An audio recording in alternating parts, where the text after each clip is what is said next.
Hello and welcome to the Italian Grand Prix edition of the Father and Son Formula One podcast.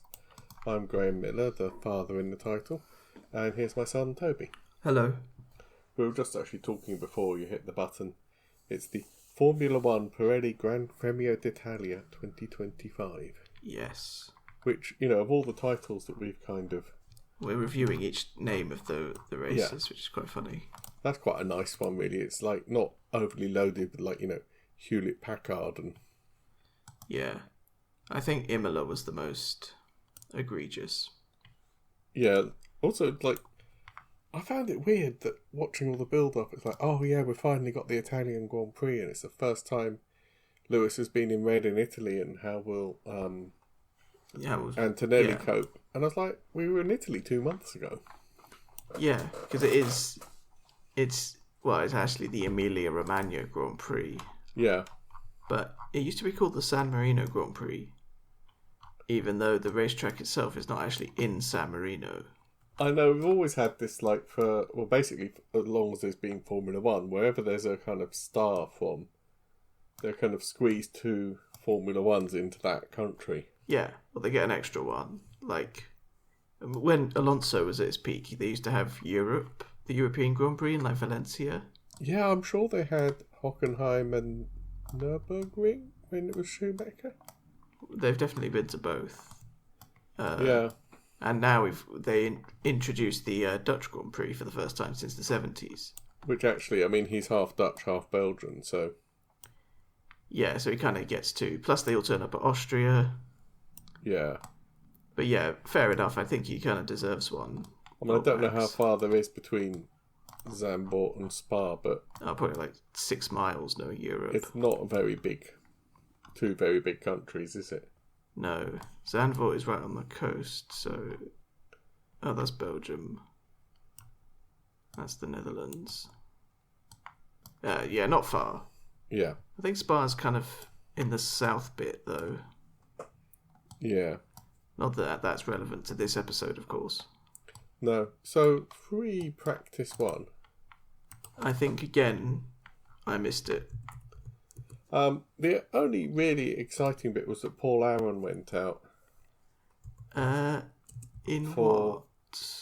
Oh, wait. I'm on the Emilia-Romagna version by accident. Paul Aaron was out in an Alpine, but didn't really do anything terribly exciting. He's 2 seconds off the pace. The Alpine's not very good. Oh, where was Gasly? Yeah. Alexander Dunn was out in Piastri's car. Yep. And again, was about half a second behind Norris. Unfortunately, spoiler alert, they set up to break everybody's hearts because Hamilton topped the timing and Leclerc was just behind him. Yeah, that's almost mean of them, isn't it? Yeah. To kind of tease people like that in Italy. Yeah, in Italy, they're all like, yeah, it's going to happen. And Sainz third. It's a bit of a weird... Well, I mean, I think they're all running programs, and you then got to bear in mind that after all of that, you then got Piastri and Gasly running different programs because they've got to catch up a bit. And it was Colapinto who gave up his car. Oh, was it Colapinto? Yeah. But yeah, FP2... Hang on, let me just see if things happened in FP1. There was some incidents, weren't there? People were sort of going off here and there. I don't think I saw it either. Or there was a red flag apparently. Yeah. Hadjar put a load of gravel onto the track. Oh yeah. Leclerc. Yeah. Leclerc apparently overtook a Sauber as the red flags came out. Oh, I remember that now. Yes, I did watch this. But he didn't get a penalty. They said it was... Well, I think he was like alongside as it came out, so they... He wasn't alongside. He was quite a long way back. But the Sauber, I can't remember which one it was going like really prep lap slowly, building up the batteries and everything. And he came out onto a straight where he was just opening it up to about 200 miles an hour. Yeah. Because Monza. And as he was like maybe 100 yards off the back of it, the red light went and you could see him downshifting and braking, and there was just... It's physics. Yeah, he couldn't cancel the momentum. No. I think also the lifting and the braking, Yeah. the stewards would have seen that and gone, okay, if he'd kept his foot in, then that's the penalties. Oh, God, yeah. But he was doing absolutely everything he could to slow that car down. If he tried any harder, the tyres would have given up and they'd just slid anyway. Well, he'd have just locked up, yeah. So, actually, we have been unfair to the Low Countries. What Low Countries? Oh, what? Yep. Yeah. While we were talking, I was multitasking. If you drive from Zandvoort to Spa, it's over 3 hours and nearly 300 kilometres. Which in old money is 180 miles, give or take. That is still not actually very far in the grand scheme of things, is it? No, but it's not like they're next door. I know. I said, Spa's sort of it's in the southeast of it's Belgium. right up. It's almost in Germany, actually. And Zandvoort's quite far to the north of the Netherlands. Yeah. Still relatively close. You could fit that entire journey in any of the countries around them. Yeah. And it's actually less than one race distance, usually? It's a bit more than one race distance. Oh, okay. Oh, no, is it? Wait. 305. Yeah, it's almost exactly, actually. Oh, now that would be an event, wouldn't it? I am surprised Crofty hasn't used that somehow. If you drove from here to Spa, you'd cover an entire race distance, or vice versa. Well, just think, no, you'd have the Zandvoort Grand Prix, have a night to sleep, and then you just put lights out, and then all 20 drivers would try and see who could be first to get to Spa. Like a classic rally almost, isn't it? Yeah. And actually, it would take 3 hours because they're on public roads. But this race was only an hour and 5 minutes. Yes. Which actually just goes to show how fast these cars are as well. Yes. When they're on a track and not public roads. Talking of which, I'm now going back to try and find the information. There was a story that came out of Czechoslovakia. I think where did you somebody send this to me? I think I put it up on the family group. You're now getting an insight into how our family works. But yeah, this guy in Czechoslovakia he was famous because since 2019, people had seen a quotes F1 car close quotes driving around the motorways in Czechoslovakia. Or the Czech Republic, it's called now. Sorry, the Czech Republic. Yes, Mr. I'm very old. 78-year-old man. Sound like a boomer. Back in my day. Yeah. And nobody ever managed to catch him, partly because, as well as having a race car basically on the road, he had a full race suit and a full face helmet, so it was very difficult. To be fair, that's probably safer. Oh, it's safer, but it's also really difficult. There's no number plates, they can't get a copy of his face. Yeah. They finally caught him. It was a Dallara GP3 car? GP2? Yeah. I have found the story. I have as well, but... Dallara. It was It was painted red with Ferrari decals, but we thought it was an F1. It's got Marlboro sponsors on it. Yeah, Dallara GP208. Looks like he's running softs as well. Yeah. Oh, they would be softs nowadays. They were super softs back in the day. Well, red ring tyres. 2019, it would have been super softs. Yeah. Or maybe, And there's all these photos of this Formula 1 car, or Dallara GP2/08. Yeah, it's a F2 car, so that's the level down from F1. Yeah. But it's just bizarre to see the photos of this perfectly ordinary motorway in that Czech Republic. And this guy just barreling along and he did it for 6 years, which I presume they can't really catch him. Yeah, I mean, he could just put his foot down. I suppose it's not only the top speed, it's the acceleration as well, isn't it? Yeah, and I mean, you could chuck it round some roundabouts, couldn't you? Yeah. I'm surprised it had the ground clearance, to be honest, but... I mean, it was only ever on motorways. You wouldn't take it down a country road. It would scrape the hell out of the floor. And he also, when he got caught, he was just like, yeah, you can't prove anything. I was towing it. It wasn't me, basically. It was kind of hilarious. Oh, the shaggy defence. Yeah. I was towing it. You can't prove I was speeding. It's just like, what the... Anyway, that's a little bit of madness for the day. Yeah. I mean, if you have the ability to own one, yeah, surely you could take it to a track and arrange a track day. Maybe not a proper public track day, but arrange something. Well, yeah. I mean, nowadays you'd need like 3 or 4 engineers and some laptops. Yeah. I think there's some old supercars you can buy that do come with like support from the people who made them for stuff like that. Oh, there are Ferraris, definitely. I know there's Ferraris you can't drive on the road, but they will ship them to tracks for you and set them up. Yeah. And I think it's the McLaren F1, where it's like running on an old software to set it up from the 90s, and they fixed that. Oh. The McLaren F1, which is a legitimate road car despite its name, yeah, used to have all the engine management you needed a computer running DOS. Oof. The program actually ran under DOS, and they finally managed to patch it to work under Windows. To be fair, it was made in the actual 90s. And actually, for a car from the 90s... Yeah, 1992. Yeah. And it is still one of the fastest and generally... I mean, for 1992, 240 miles an hour... Yeah. ...is utterly ridiculous. Even now, it's actually blistering. Even now, it's Veyron speeds. Yeah, the Veyron was... The Veyron was the first thing that actually beat it, I think. And that was like at least 10 years later. Yeah. Anyway, I think Rowan Atkinson actually dailied an F1 for years. Yeah, and then he crashed it and it went down in the record books as the most expensive insurance claim ever. Yeah, but he put tens of thousands of miles on it, I think. Yeah, it cost over 900,000 on the insurance bill. He sent it back to McLaren to be rebuilt. Well, yeah. You're not going to cube it, are you? Or you're not going to, get your typical backstreet garage or body shop. Yeah. Anyway. FP2. Yes. Norris on top. Sainz still somehow in third. Yeah, it promised.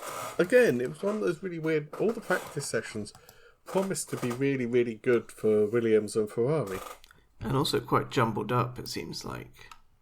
Yeah, I mean, it was Piastri's first run, so he was on a different program. Yeah, it was pretty much the same. Colapinto's first run, but he was in an Alpine, so he's right down the bottom. Yeah. I think... Just skipping ahead to FP3 as well, it's basically the same. I think even... I just saw a headline that Toto Wolff said that Antonelli was disappointing. I don't think... the weekend. I doubt he would have said that. I think it's probably a clickbait thing. Oh, probably. It was probably the result was disappointing to Antonelli. And then they were like, Antonelli is disappointing. Yeah. Toto Wolff said what about his driver? Yeah. Yeah. I thought I saw it on the actual F1 site, but no. Let me have a quick look. I mean, lots of stuff's happened. Yeah. Also, no, here it is. Wolff reflects on Antonelli's underwhelming weekend. Yeah. I think it's fair enough, though, to say that a weekend... Yeah. For I think, yeah. It was... I mean, the thing is, they said it at the beginning of the season. They said that putting a rookie into a car that, I'm trying to think, we're 2025 now, 4 years ago was challenging for the title. Yeah. And is definitely one of the top 4 teams.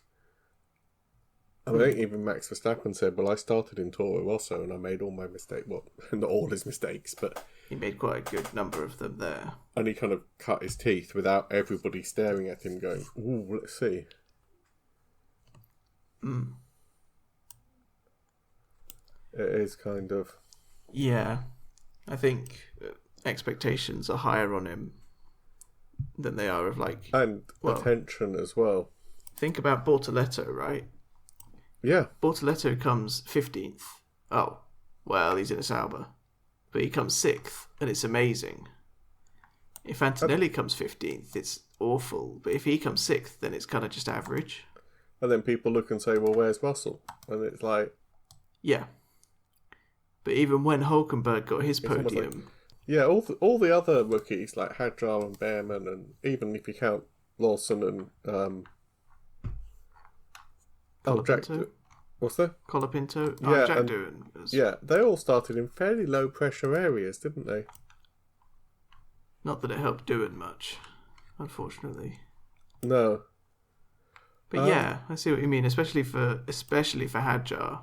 Yeah. Because there's talk of him being pushed up to Red Bull now, especially with that podium in Zandvoort. Yeah. Yeah. Which was, it's kind of... It's better for them, I think. Also, you've got to remember Hadjar crashed out on the formation lap of Australia. Yeah. He got through to his first, he's achieved his step one goal of, I'm now an F1 driver. It's my first ever F1 race, and he didn't make it to the grid. Yeah, and he was very upset about it. Well, I was it's going to be crushing, isn't it? But then he actually kind of recovered. Yeah. And got to being on the podium. Because he had space. Yeah. Right, I'm looking over the qualifying results, because qualifying in Monza is really odd. Monza, as we said last time out, is the fastest track. Yeah. And it's got 3 very long straights. Yeah. So a lot of the discussion about qualifying was about the toe. Mm. Which, to briefly explain, means you send somebody out early. And they go out and they basically have a fairly rubbish run at qualifying, but their teammate behind them tucks in, I think they can be up to 6 seconds behind them and still get the aero effect of their person in front pushing the air out the way. Yeah, it reduces the drag. Yeah. Just like in cycling, they do it. Slipstreaming, it's the same thing. Yeah. Oh, you know what I heard very briefly? We always talk about wind tunnels. Yes. In the Midlands, I can't remember where, but the cycle teams have got a windless tunnel. It's an old railway tunnel that's like 1.2, 1.25 miles long. I think I've seen a video about this or something. Yeah, with a known gradient, so they can change things, and there's no wind. Yeah. So it's like a completely controlled environment. Anyway. Yeah. Yes, it massively helps. Apparently, I can't remember seeing this, but apparently they had to send Piastri out to run in front of Norris to make sure Norris got out of Q1. I think Norris went off on his first run of Q1, and so it was a bit touch and go. Yeah. Because he was in the bottom 5, but then he just put like a mediocre lap and got through. Well, not mediocre, 19.5, looking at it. Was 19.5, yeah, well, up there. Yeah, Not I as think fast as Russell. Not as fast as Verstappen. Yeah, like third, but still just enough to get out. Yeah. So Q1 we lost Hadjar, which was disappointing after the podium. Stroll, Colapinto, Gasly and Lawson, which is not any huge surprises, is it? Well, both Racing Bulls, if they did well at Zandvoort, which is high downforce, yeah, kind of tracks maybe that they would suffer a bit at uber low downforce Monza. Yeah. And yeah, Stroll and the Alpines is not really surprising. No. Stroll and the Alpines sounds like a band. Or I was going to say like a bad sitcom or something. Yeah. Anyway. Q2 we lost Behrman, Hülkenberg, Sainz, Albon. You see Williams were really strong in the free practices. Yeah. And we thought they'd be up there, and historically they've done very well at Monza because their cars got very low drag. Yeah, and a good top speed. But yeah, didn't really get it together for this one. Yeah, it's really weird. They were down in 13th and 14th, and Ocon in the other Haas. So again, 2 Haas's, 2 Williams's, and then Hülkenberg. But you see, you look at the top 10, we had both Red Bulls, because Tsunoda got through, Yeah. both Mercedes, because Antonelli got through, both Ferraris and both McLarens, so there was only space for 2 more people. Yeah. It was actually pretty good showing from the top 8 drivers, as it were. And it was Bortoletto and his manager. Yeah, oldest and youngest? No, Antonelli's younger. Yeah. But it was Alonso and Bortoletto. But again, like you say, Bortoletto, that's a really good result for him. Yeah. And he was only 1 place behind Antonelli, which... But Antonelli was kind of worst of the rest. Worst of the best, if you don't count Tsunoda. Poor Tsunoda. Unfortunately. Yeah, Q3 for Tsunoda's something. I mean, the teams and the drivers that have been struggling, Ferrari did really well to get a 4th and a 5th out of that. That's pretty much actually is what you'd expect. And Yeah, again, I know. Yeah. I said it in Zandvoort, I think the gap between Leclerc and Hamilton has really come down. Yeah, it's about a 10th now. He did have that penalty, so he started in 10th. But, spoiler alert, throughout the race, he basically got up to where Leclerc was and just stayed there. Yeah. So he seems like he's pretty evenly matched. Another thing that, obviously, people who sit there with Facebook open and their keyboard clattering away aren't F1 techs.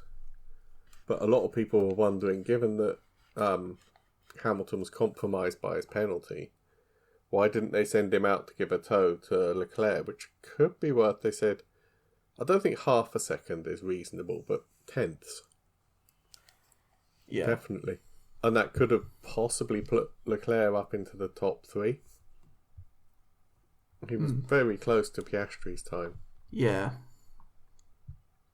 It was it's always been tight, qualifying. Yeah, and we saw a return of the old magic, where out of pretty much nowhere, Max Verstappen did the last run and put it on pole. Yes. Which makes it officially the fastest ever Formula 1 qualifying lap. Yeah, he beat Hamilton's 2019 Hamilton's record. You see, by now we're down to, I think, hundredths of a second. So the average speed went from 162 point something, and it went up by like a couple of tenths of a mile of an hour. It was really... Yeah. Norris came second, Piastri third.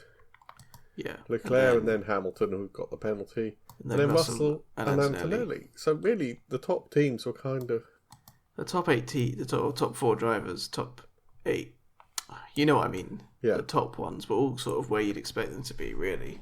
Oh, I mean, even Tsunoda and the 2 Ferraris were in. See, we said this actually, didn't we?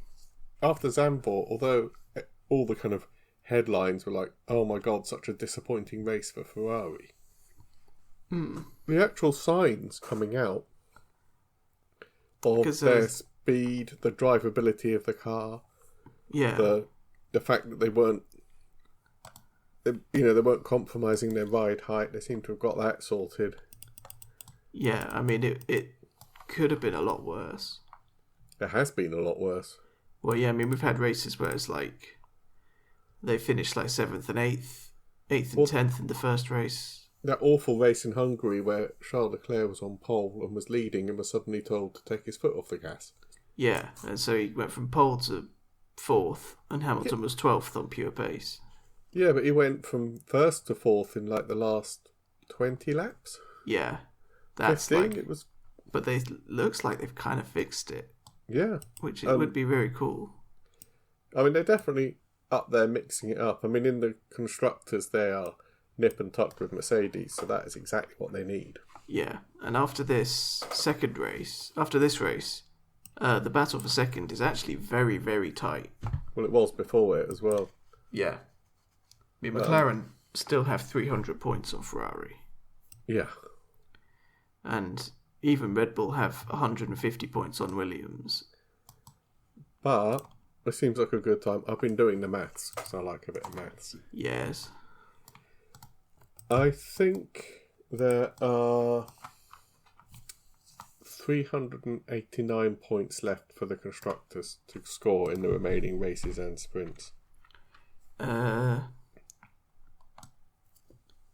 So there's 8 races. 8, yeah, trust me, there's 8 times 43 plus 45, which is 3 times 15. So 15 is the max. Yeah. Yeah, I'm sure it's 389. Yeah, I agree with you. So it has been for a while, one of McLaren, Ferrari, Mercedes or Red Bull will be Constructors' Champion 2025. Yeah. Which is not really a surprise because Williams are 5th and they're on 86 points. And McLaren are on 617. I think they said mathematically they can seal the Constructors' Championship next time out in Baku. I think that would depend on other teams DNFing, wouldn't it? Yeah. But we're kind of getting to that point of the season where it's just really interesting as to who. It's going to be, I reckon, by Mexico, which is the 20th race, they'll have it done. Well, all the constructors easily, yeah. Especially because there'll be a sprint in the USA, which will... Yeah. I think the Drivers' Championship is going to go down to the last race. Everybody is saying that, to be fair. God forbid it gets decided by papaya rules or whatever. Well, yeah, we'll get on to that when we do the race. I think that's probably what we're rushing towards. The story of the weekend, wasn't it, really? Oh, yeah. So, I think the only real change on the starting grid was Hamilton dropping down to 10th and everybody shuffling up by 1. Yeah, I think... Which, again, I think gave Bortoleto one of his best ever starts up in 7th. Yeah. Hadjar and Gasly started from the pit lane. Again, really, why wouldn't you? Yeah, power units. Yeah. Did someone pull in on the first lap?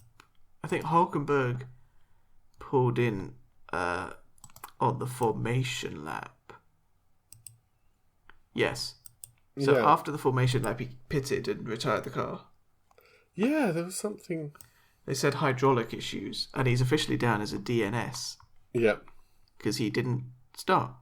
Yeah. Even though he did the formation lap. It's a bit of a weird one. Well, because I think a start is if you sit there and you watch all the lights go out. Yes. I think that's what a start is, and then you drop the clutch. He entered the race for sure. Yeah. Counts as an entry. Because back in the day, it was... You get a DQ where you didn't qualify? Or DNQ. Yeah, because you actually had to qualify for a race, as it were. Yeah, so Hadjar has, for example, 15 starts but 16 entries. Yeah, he DNS'd in Australia, as we said. Yeah. Anyway, yeah, Hulkenberg DNS'd, which is a shame. Overall, it was a very strange race because, as they said, it was very low degradation. So, a lot of teams, I think there were several teams out there who could have run the whole race without a pit stop, were it allowed. Yeah. And you saw a lot of weird things like people coming in the first 2 or 3 laps, sticking on hards and then just running to the end. Because once again, I'm sure they've resurfaced it. The tyres were quite weird. Yeah. The temperature was quite in a good window. So the deg was super low. Yeah. I think the McLarens pitted once at the end. Yeah. From the mediums that had done 45 laps onto softs. Yeah, they were actually admitting, either Zach or Andre Stella. One of them said at the end, we were just holding on for a safety car because that was our best chance of getting past Max. Yeah.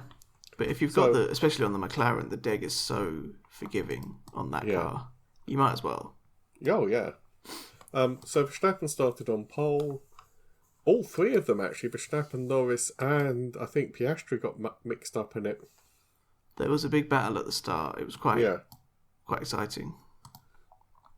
Leclerc, there was one moment at the very beginning. Yeah. Leclerc lunged. He got past Piastri, I think, legit. And then he lunged Norris, and he was almost looking at the lead. Yeah. But then, he just got again by Piastri. I think... Also, what happened was...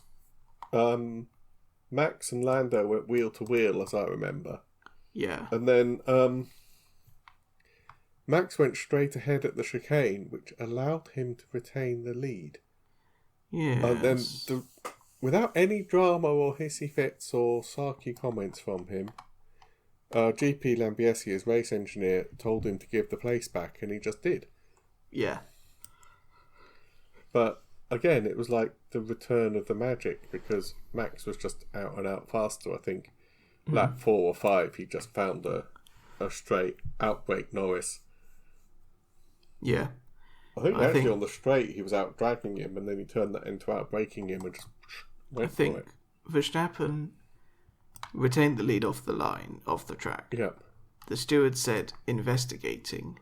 He gave it back and they said no further investigation. Yeah. But also, I think he knew he was so much faster that it didn't matter.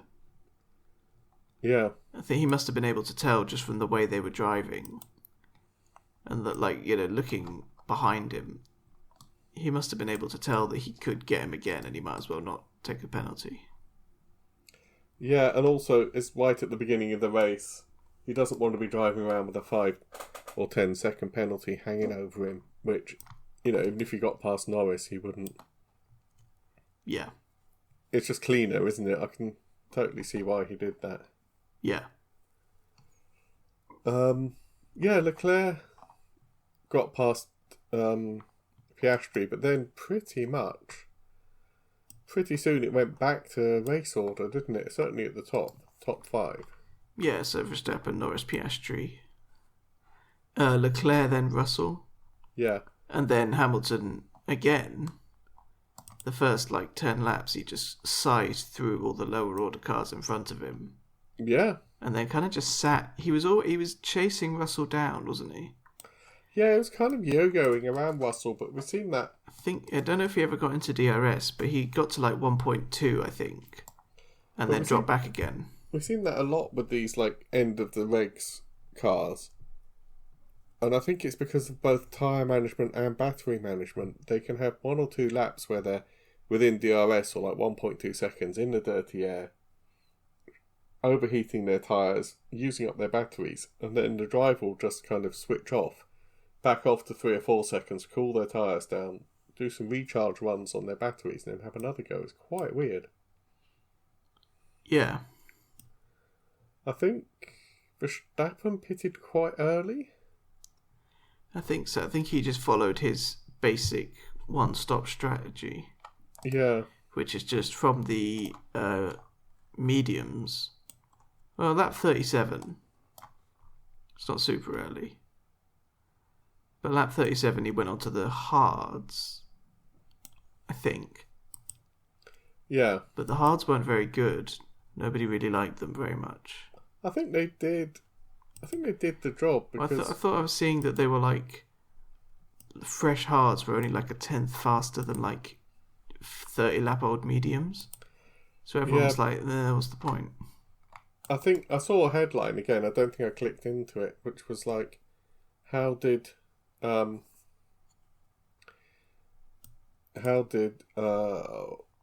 Verstappen manage to get so much life out of the hards, and why was his lap time so good on the hards? Yeah. Behrman, I think, tangled up with Lawson, didn't he? Got a penalty for pushing him wide. Or was it Sainz? Oh, I'm not sure.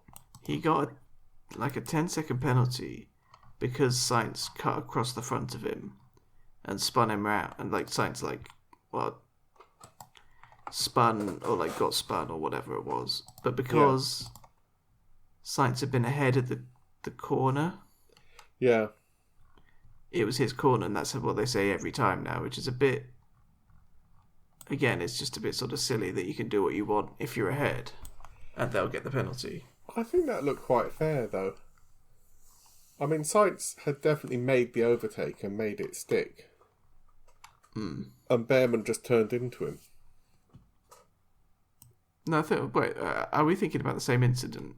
I thought so. It's a left-hand corner, and Sainz goes round the outside. Yeah. And then Sainz turns, and his left rear wheel clips Behrman's front right. His left rear. Yeah. So that's Sainz turning into Behrman effectively, as though he's not there. I suppose so. That's how yeah. I saw it. And you think Behrman had nowhere else to go? He couldn't have gone in any tighter. Well, he was just he was like in on the left hand side of. I can't really find it right now, but I thought it was just Sainz cutting across him. Maybe they were like making up for last place. I think it's probably a racing incident, to be honest. Yeah. But yeah, it's a bit weird that they gave like Sainz a penalty for one thing and then another penalty to another driver for kind of the same thing. It's just a bit inconsistent. Which we've said all the way through this season, yeah. Yeah, the only consistent thing about it is how inconsistent they are. Yeah. But yeah. So yeah, I think what's his face got a penalty. Behrman did. Yeah. He's now only 2 points away from a ban. Yeah. Because he kept messing around in red flags. Yeah, it was a weird thing, wasn't it? Yeah. Do you reckon it would be really funny if they got Magnussen in to replace him? Yeah, that would be kind of poetic. That would. Oh, right, that's what I thought it was. Ocon got a 5-second penalty for forcing Stroll off the track. Right. And it was like one of those heart-stopping moments where they both kind of spun in unison and were right in the middle of the track and then got out of the way just as the car behind them came up. I remember that. But it was all okay in the end. Yeah. It says Antonelli got a 5-second penalty for driving erratically. That's probably moving under braking. I think he was being threatened by Hamilton. Hamilton was about that kind of area. Maybe, I don't remember that. I don't know if we ever saw any actual erratic driving, to be fair. Yeah. The broadcast was a bit spotty. Yeah. Alonso retired. Yeah, he just went over a curb. And they showed a replay of it, and his front right suspension arm just broke. Oh, yeah. It just like snapped, and the wheel just started like flopping around. Yeah. I mean, to be fair, they make them like absolutely as light and as thin as they can, so it's not surprising that they kind of are a bit weak, but I think he took too much curb. Still not the sort of thing you see very often, really. No. We are racing through this because all the action happened towards the end, as is typical nowadays. As I think by lap 6 they'd all gone back to start order apart from Hamilton, who was charging his way through the field. Yeah, again, the most exciting battles were like down the back end of the race. Especially as we're waiting to see how the midfield shakes out as well for the constructors. I mean, Hadjar started from the pit lane and came 10th, for example. So he must have made some moves. Oh, yeah. There was all that crashing and stuff. So then, looking at the pit stops. Yep. Lap 45. Oh, yes. Norris is second, Piastri is third. Yep. There's say about a couple of seconds between them. Yeah, it's just well, for Piastri, it's just within the slow pit stop window, isn't it? Yeah. It's just within the one mistake, and I get past window. Yeah. He's not ruining his tyres or his engine, but he's keeping him there. Yeah. They say to Norris, they're like, "Do you want to pit?" And Norris says, "Don't you want to pit the other car first?" And they never really explained why he'd want to do that. Well, traditionally that happens to keep Leclerc... Because I think Leclerc hadn't pitted either. He had, lap 33, but I think he'd come back up to them with his hards. Yeah, so I think they were worried that Leclerc might get past them. I mean, it doesn't really make sense. I don't think Leclerc was ever really a threat to them. Well, no, that's what a lot of people have said. But yeah, it was actually Norris who suggested pitting the other car. Yeah, Norris suggested pitting the other car, meaning Piastri, first. Which again is always a bit... That's how they always say it. And it is a bit kind of weird now that I think about it, right? Yeah. Like, why wouldn't they just say, "Oh, do you want to pit Oscar first?" Yeah, I'm trying to see... They're being very kind of business-like about it. Yeah, pit stop summary. Yeah. Yeah, Leclerc pitted down on lap 33. Mm. So there was no danger of an undercut or anything. He pitted 13 laps earlier. Yeah. So... They pit Piastri. Yeah, but then... No, because Norris then said, oh, as long as there's no undercut. And his engineer, Will Joseph, said, there will be no undercut. Yes. But yeah, Piastri comes in 1.9 seconds, back out again, fresh tyres. Yeah, actually blisteringly fast pit stop, which is almost funny in retrospect. Yeah. Then Norris pits the lap later, and it's slow. It's like 5 seconds? Exactly 5.9. So 5 seconds, 4 seconds extra. Yeah. Precisely. Yeah. Which means that Piastri comes out ahead of Norris. Yeah. And then it's sudden. At that moment, it becomes a lose-lose situation for McLaren. Yeah. Because if they swap them, everyone's like, well, what are they doing? It's not, they're just meddling with the results. Yeah.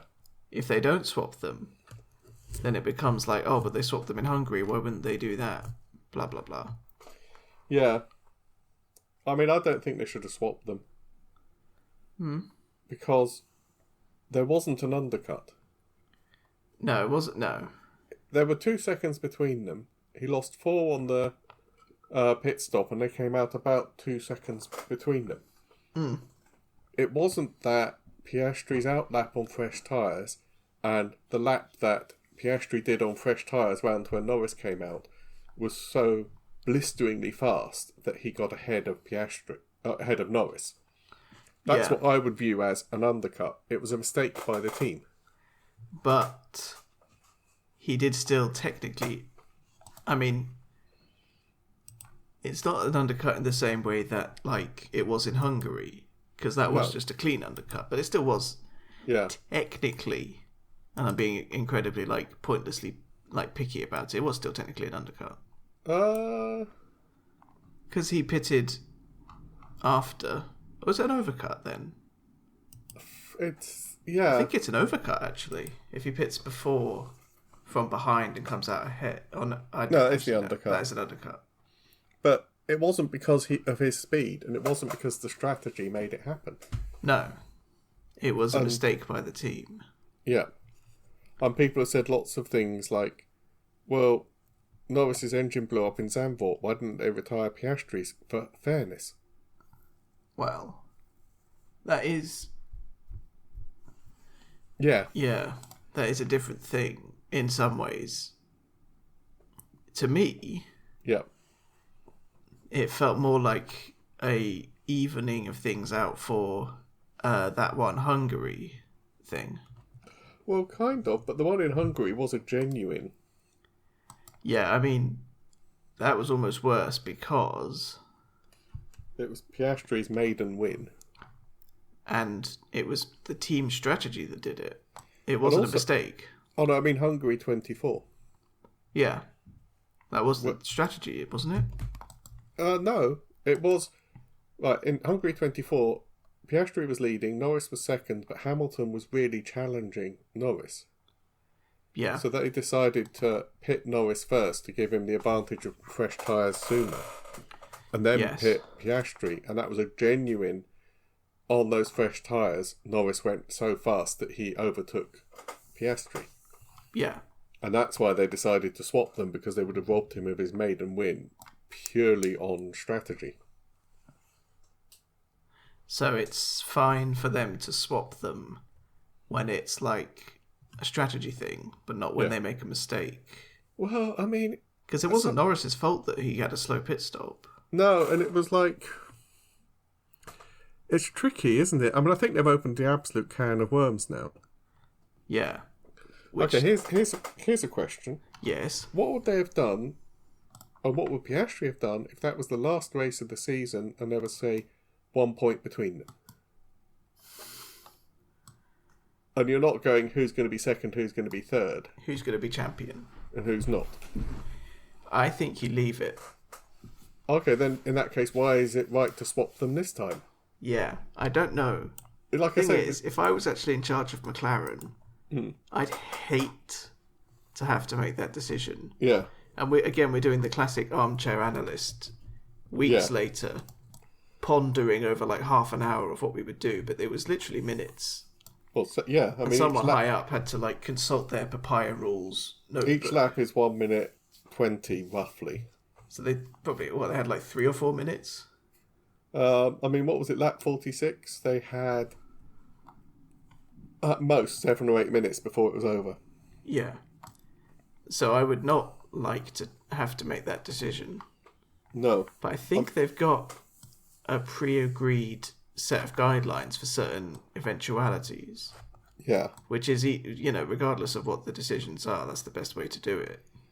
I did read somewhere, and again, it's possibly clickbait. Well, there's 2 questions being asked. Yeah. Was it against FIA rules? Why would it be? Because there's rules about I can't remember the exact wording. It's something like conduct that runs contrary to the running of a sporting event, or unsportsmanlike behaviour. Yeah, I mean, And there's actually- stuff like that. And also, apparently, and we're never going to know the answer to this one.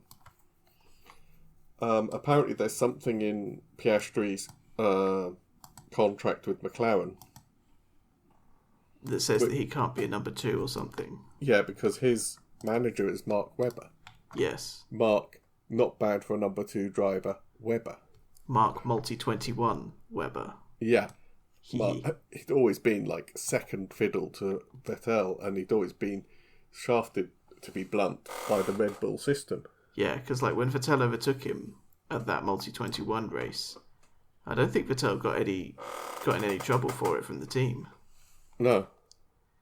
But yeah, Well, that was one I referred to was in Turkey, yeah, where they had one set of new wing for each car. Vettel went off and stuffed his wing in one of the earlier sessions before the race. oh, so they gave Webber's wing to Vettel. They gave Webber's new upgraded wing to Vettel and put Webber back to the The earlier Allspec. and then Webber went and won the race. And as he came over the line, he said, "Well, not bad for a number 2 driver."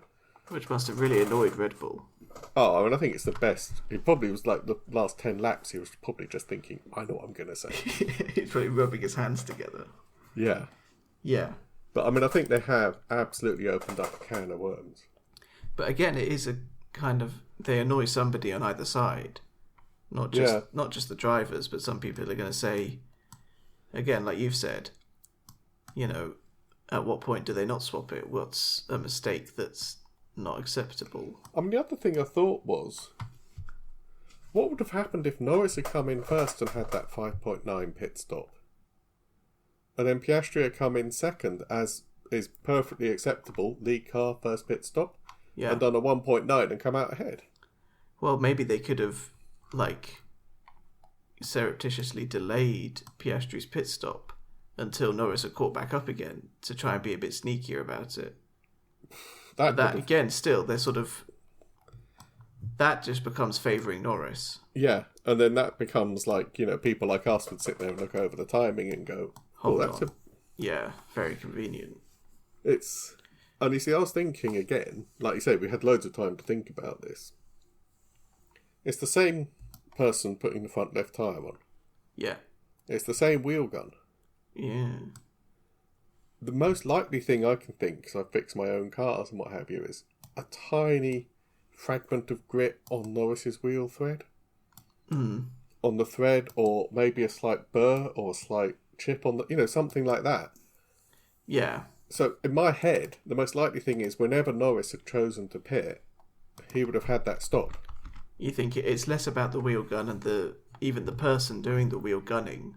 Yeah, because it's the same person, and he did a 1.9 and then he did a 5.9. Yeah, so he did a 1.9, so he's clearly one of the top Yeah, pit stop mechanics ever. yeah, sort of and they thing. only have one team of mechanics for both cars. It's not like, Yeah, and they've done double stacks and it's been smooth. yeah, But yeah, I mean, there's a graphic where he's had several slow pit stops throughout the season. who, Norris? Yeah, like at Silverstone, Spa, and Zandvoort, he's had slow stops. He's and also, to be fair, both cars hit their marks perfectly.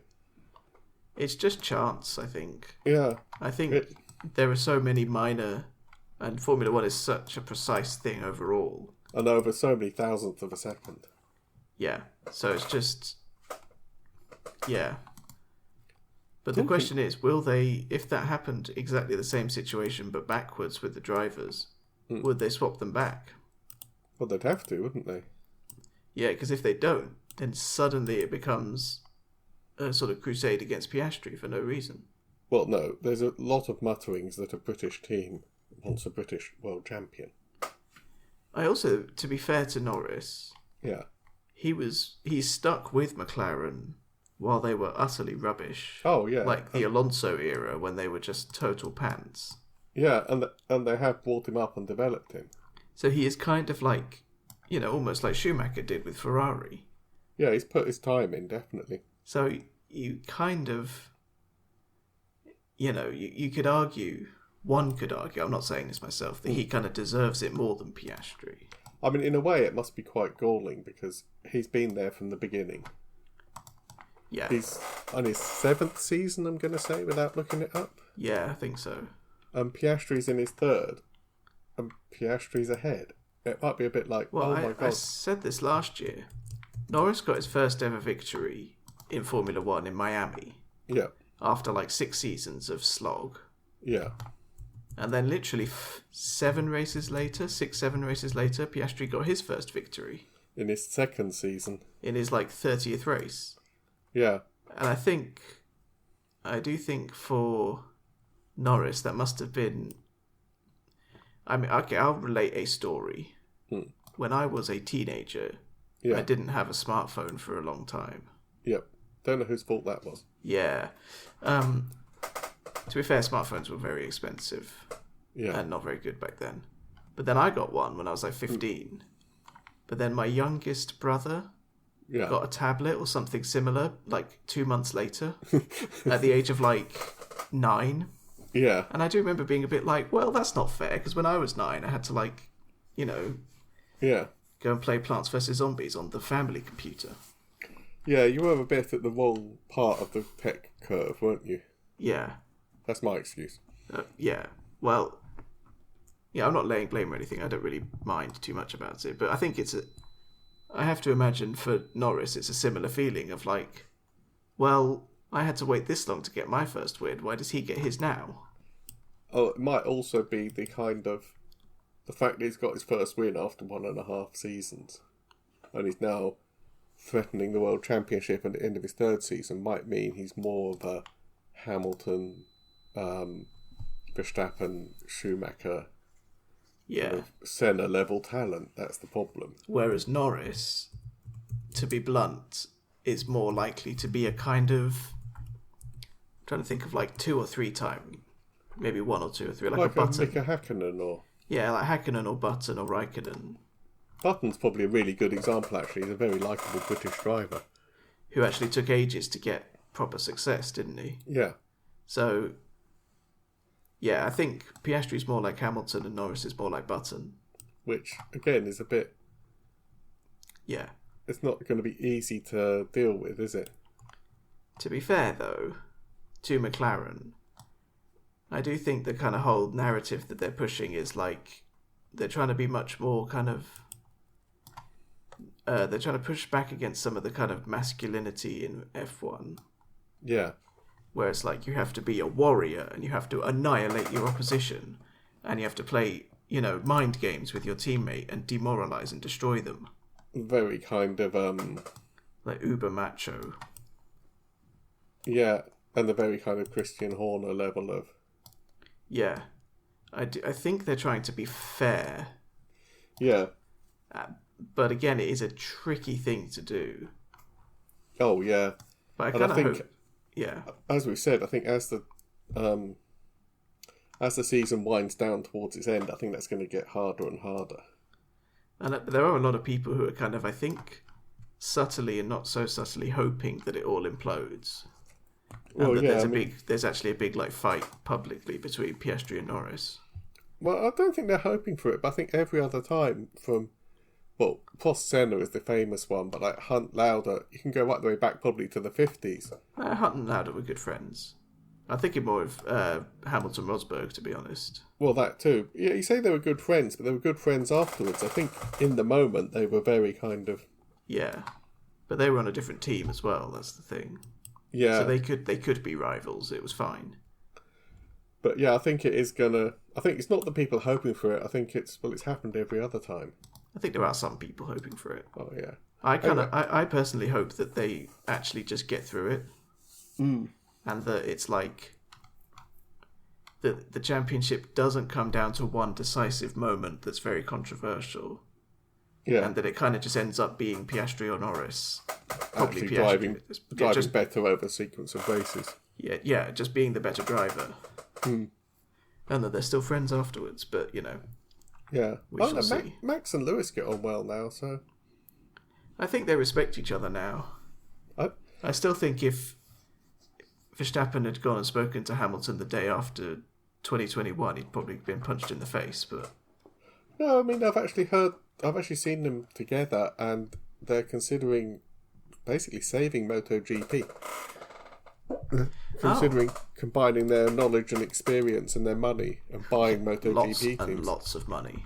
And then more money. And also, not just money, but their, what do you call it, their brand? Their influence. Yeah, because if they turn up and say, oh, I'm thinking about buying a MotoGP team, how do you fancy putting your logo on there? Can we maybe talk numbers? Yeah. You know. I mean, how many fashion brands could Hamilton pull in alone? Well, quite. And Max as well. Yeah. Anyway. They are probably the two richest and most influential drivers on the grid, I'd say. Probably up there with Alonso. I don't know if Alonso's... I think in terms of actual global brands outside of F1... No, that's those two, definitely. Yeah, you could maybe argue for Leclerc, but... Yeah. Still, yes. Max Verstappen. Yes. Won by the largest margin so far this year. 19.2 seconds over Norris. Yes. It is the quickest overall in terms of speed and I think time that a Formula 1 race has ever been run. I noticed they didn't say shortest F1 race ever. No. I think, firstly, because lots of them have been shortened. Okay, full distance F1 race, we definitely have to say. But also, they didn't want people to feel like, you know, cheaped out of it, as it were. No. He did it in 1 hour 13 minutes. 24 seconds. I mean, that's just... Which is the fastest average speed for an F1 race ever, which is ridiculous. I think Norris got the fastest lap, so Norris got the fastest ever racing lap of Monza, which is probably the fastest ever racing lap, to be honest, because it's Monza. Yeah, 1:20.9. Yeah. Yes, and it was Norris. Yeah. Oh wow, there's lots of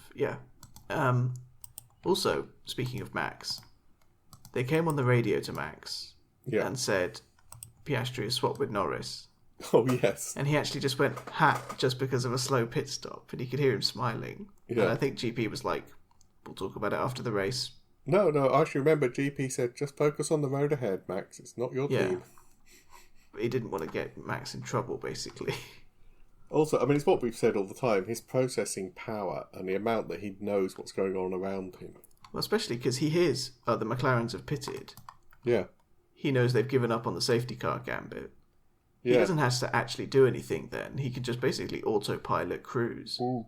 So that's probably why he was genuinely amused. He was like, that's actually quite funny. Because there's nothing else to do. Also, he supports a lot of sim racers. He supports a lot of young up-and-coming racers. Yeah. As we were saying before we switched the microphone on, he's got maxverstappen.com racing team. Yeah, talking all about his NLS stuff. Yeah, it's basically he's getting his license to do the 24 hours of Nordschleife. Well, he's got his license now, I think. Yeah, he has actually. So we're recording this on Saturday evening. And he just after the NLS Round 7. Yeah, which was a 4-hour endurance race around the full 13 miles of the Nürburgring. Yeah, 4-hour endurance race of the Nürburgring. So I think 10 laps? Yeah, I think he did 20 laps because he was doing about 9 minutes.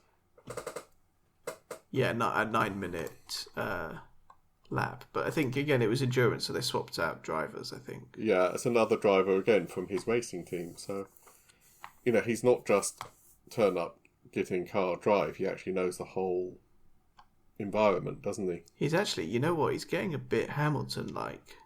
Yeah. Because Hamilton, after he won against Rosberg, right, he started getting very into other stuff, like he did a bit of music.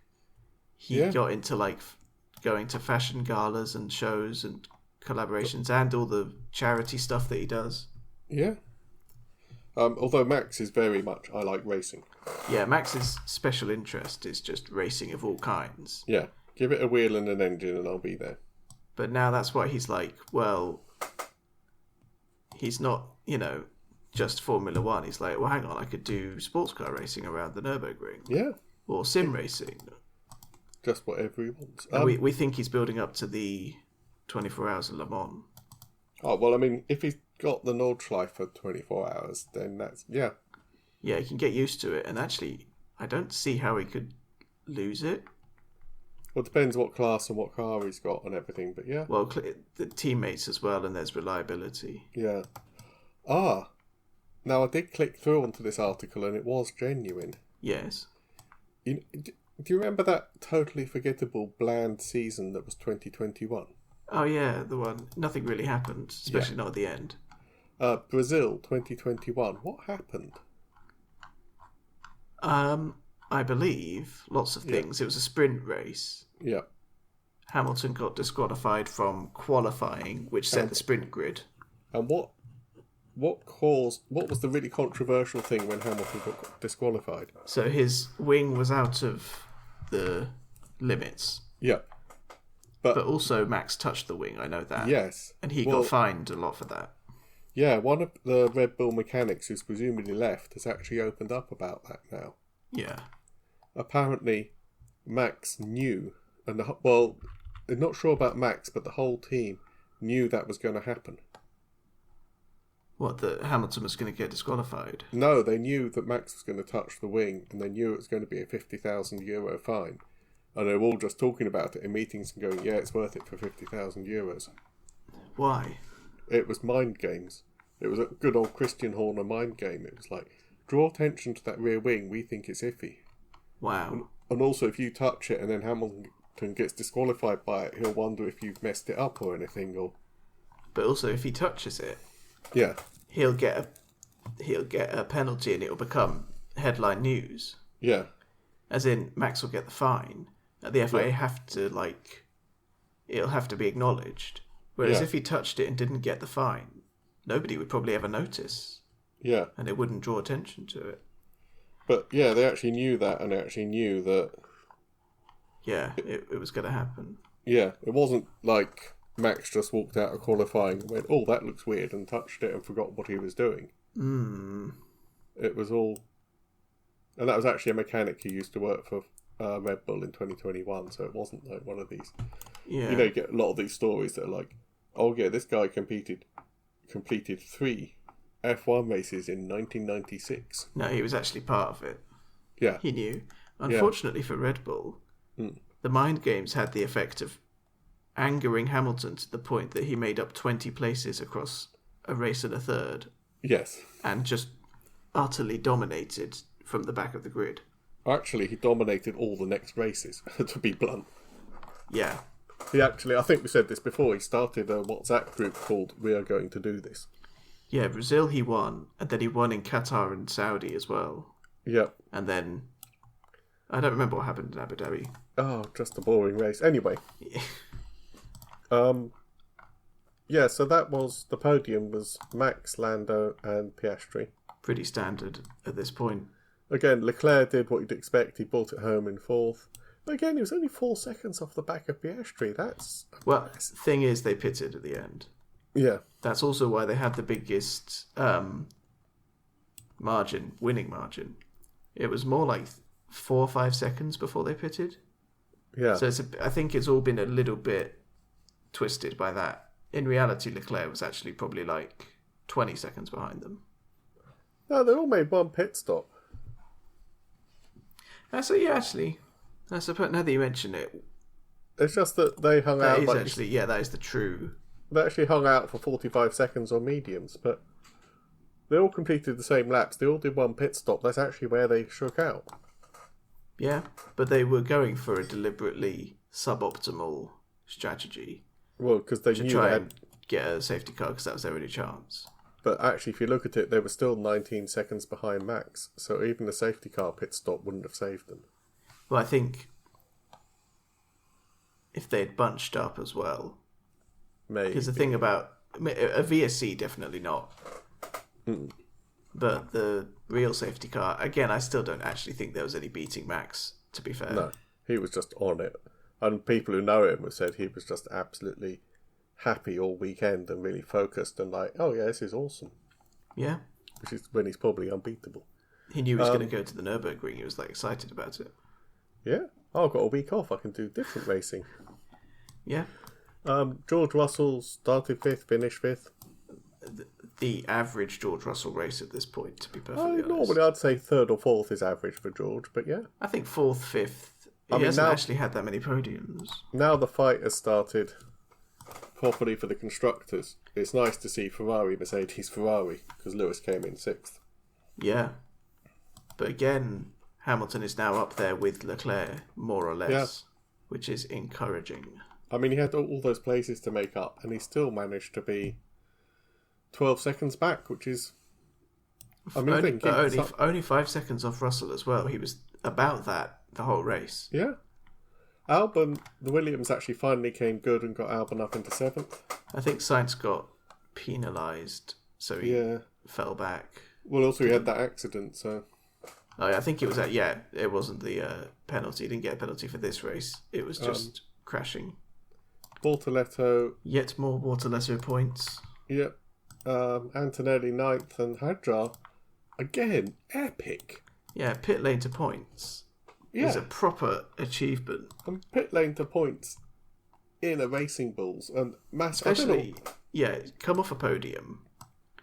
Last in qualifying, it's easy to just be a bit sort of like, oh, it's all rubbish. And especially if you're a rookie, get your head... But yeah, what they call it is it gets your head down, whether you're talking about like boxing or whatever, it's just like your head goes down and you're a bit like... Ugh. He's overtaken Hulkenberg now in the constructors because they actually both had one podium. I think drivers. Yeah, whatever. And Hulkenberg didn't even start. So. Actually, RB have also overtaken Stake, so still not wrong. Are they allowed to be Stake in Italy or not? I can't remember. I think so. It actually just says kick. Yeah. On my spreadsheet, which is where I look, it says Stake, but I renamed them kick. I really ought to do my team name. I'm just going to call them Sauber because that's what they actually are. Yeah, it'll be Audi next year. Sonoda somehow managed to go massively backwards to 13. Actually, Sonoda ceded his place to a Racing Bulls that started from the pit lane. I feel like he had something go wrong. He pitted on lap 19. Yeah, it wasn't. Which doesn't feel like the best time to pit. That's quite early. He's only the third car to do it, actually. There was a massive DRS train. I think it was Bortoletto who was at the head of it. Yeah. And again, fending off like Antonelli is actually quite impressive. But again, you see a track like Monza that is very fast. And, you need quite a high speed offset to pass. It's not surprising that you get that kind of train. Right, 2 things we're going to do every race from now on. Huh? How's the midfield looking? Very, very tight. Racing Bulls, again, got 60 up to 61. And Aston Martin on 62. How did Aston Martin do? I think they had a fairly... Well, Stroll came 18th, which is last. And Alonso DNF'd because of his suspension. So that 1 point from Hadjar halved the gap. Yeah, that's about as bad as it could possibly be for Aston Martin. Williams pulled ahead a bit because of Albon, so they were now on 86. Yes. Sauber were on 55, which is only 7 points off being 6th in the table. Well, again, Alpine are quite far back. I think Alpine and Haas are probably 10th and 9th, I don't respectively. know. Haas are only 11 points off Sauber. And they have, unlike Sauber and RB, they haven't had one amazing race yet. Yeah. If they had a single podium, that's 15 points. That Yeah, gets them to within touching distance of RB then. Yeah, so that whole Aston Martin RB Sauber Haas is still 8 races to go, all to play for. It looks like Williams have a decent gap on AM. Yeah. So, but that cluster of 4 teams in the middle is so tight. Yeah, there's a lot. And also in the drivers, because we've got 8 races left. Put Yes. my calculator out. Does that mean we're 2/3 of the way through now? Yep. There's 224 points left. So mathematically, only the top 6 can logically win. Anyone from 100, anyone less than 100. So, as much as I predicted it would happen, Albon won't win the championship this year. No, Albon's out. I think I did it last time and didn't put it on the podcast. I think after Zandvoort, it was something ridiculous like Hulkenberg or Hadjar upwards. But those points are really starting to trickle away now, and it really will become... I mean, logically we know it's going to be Norris or Piastri. I mean, 63 points off Norris for Verstappen is actually, I think, even for him, that's a bit too much. I mean, I think we're looking at a situation of like broke their wrist while, in a cycling accident or something. Yeah. For it not to be one of those two. And actually, the way I always like to look at it as well is if they finish all 8 races first and second, one of them will make up 7 points. So for that 31, Norris has got to do that pretty much in more than half the races that remain. But that's not actually impossible, really. Well, no, but... And again, Piastri has 14 podiums and 7 wins to 13 and 5, so Piastri is... He's got the edge for sure. But if he has 1 DNF or 1 crash and Norris wins, 31 becomes 7? 6? Which is suddenly like, well, it's literally resetting what happened in Zandvoort. It's back to square one. Yeah. And then it's just, from there, it's like anything can happen. Yep. That being said, Piastri is on that streak, isn't he? Of most races finished consecutively. Most points finishes consecutively. Points? He's getting close to it. I mean, it depends how you count it, because there was that race where Hamilton had COVID in, I think, 2020, and Russell stepped up from Williams to cover for him. Yeah. And some people don't count that as a break in the streak and put it out to over, I think, 55. And some people say that's when the streak ended, so it's in the 40s, which I think is fairer. Yeah, because a race happened and Hamilton didn't finish it in the points. Yeah. But I think Piastri is getting very close to that now. What's crucial is that Norris has 2 DNFs and Piastri doesn't have any.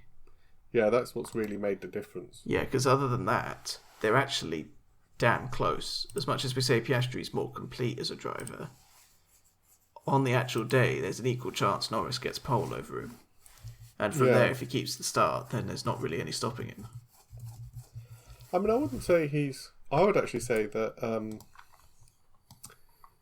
Piastri actually needs a bit more time to kind of develop his skills and his racecraft. I think in 3 or 4 years, Piastri is going to be almost unstoppable.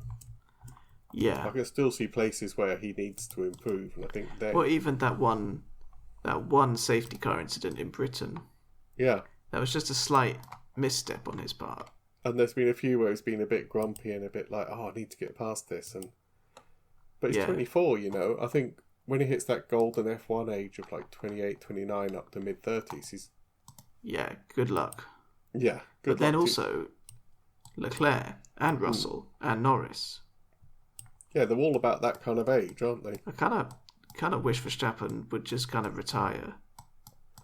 Take a year out or 2 and just let those he's going to be in his late 30s by then, so he'll be the old dog that everybody's trying to nip at the heels. Well, no, Verstappen's like 29. They're still 5 years off. He'll be in his mid-30s. He'll be at his peak. Oh, yeah. God knows. Well, we don't know what's going to happen with these regs as well. No. Oh, you know what I heard? What? Adrian Newey has been at the track for, I think, Belgium and Silverstone. Mm. And guess what he was doing when he was filmed and photographed doing? What? Walking around the McLaren while it was on the grid. Mm. Interesting. Now, if somebody like Adrian Newey has a really close look at that McLaren car, and then he's going off and designing the next Aston Martin. Is he writing in his little notebook? Oh, he doesn't need to. He'll look at all the winglets and the... Yeah, but he has got like a little notebook that he actually makes notes in, and people have said if you could get a hold of that, it's worth millions to any F1 team. Yes. But that'd be a great plot for like a... You know, we watched that episode of that detective show that was about, quotes, F1. Oh, yeah. And it was all a bit sort of silly and not quite accurate. Well, no, not for people like us, no. That would be a good plot for it, actually. I think it was a Midsummer Murders or something. Yeah. It was like somebody died in the car. Yeah, and they were poisoned. And... It was quite a laugh, actually. But yeah, steal the notebook. Actually, I remember watching that, and I remember thinking it's not too bad, because they had them doing neck exercises. Yeah. And that made me think there was someone who actually cared about F1 on the script team. Probably, otherwise they wouldn't have put it there. Yeah, because that's something that's actually quite obscure to know. Yeah. In a way. Anyway, I think we're pretty much done, aren't we? I have one more bit of news. Oh, yeah, news? Williams did a right of review over Sainz's penalty in Zandvoort. Yeah. And it actually worked. Yeah. They got the penalty overturned. Oh, wow. The stewards actually said, "You're right, we were wrong. That penalty is no longer on his record." Oh, well, did it change the result at all? No. They said that they couldn't change the time because he served the penalty, I think, at a pit stop. Oh, and yeah. That meant that he'd already taken it, and after that, they can't they can't add 10 seconds onto his time. Also, really, he lost lots of time because he had a puncture, not because of the penalty.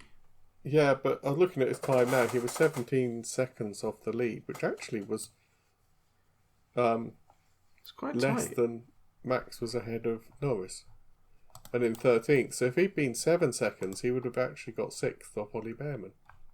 Let me just check the Zandvoort result, because... Yeah. Netherlands... But at least he doesn't get a reprimand or anything on his...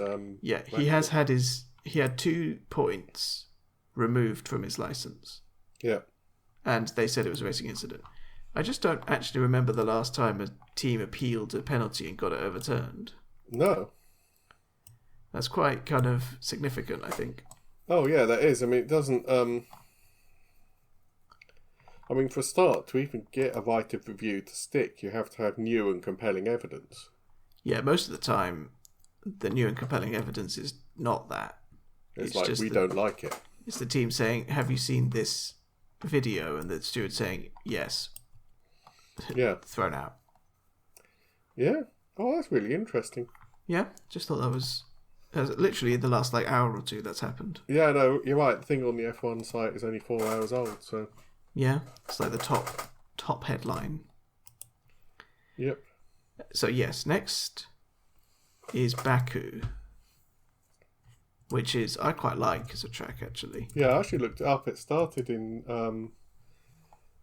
2017. 16, I think. I think so. Oh, I actually looked it up on Wikipedia. 16. It was the European Grand Prix was held at the Baku Street Circuit. Oh, okay. Just to get very kind of nerdy about it. Yes. But I can actually remember that off the top of my head. Oh, yeah, no, you're right. Baku City Circuit. Yes. Yeah, actually, I really like it. Again, I follow this Biliani or something, this mad Italian guy on Facebook who writes these really long, incoherent rambles about Formula One.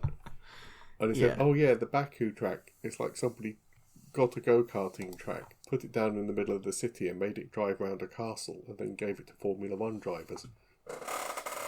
Yeah. And I was a bit like, yeah, that tracks. Yeah. It's not quite as insane as Jeddah, which is the fastest street circuit, but It's The quite. fact they're driving around a castle is just awesome. Oh yeah, the castle section, Yeah. brilliant. But yeah, it's quite a varied track actually, because there's that like 2 mile straight, which is obviously ridiculous. But then there's also this. There's like the twisty bits that need high downforce. Yeah. But it's nice and wide, and there's lots of overtaking.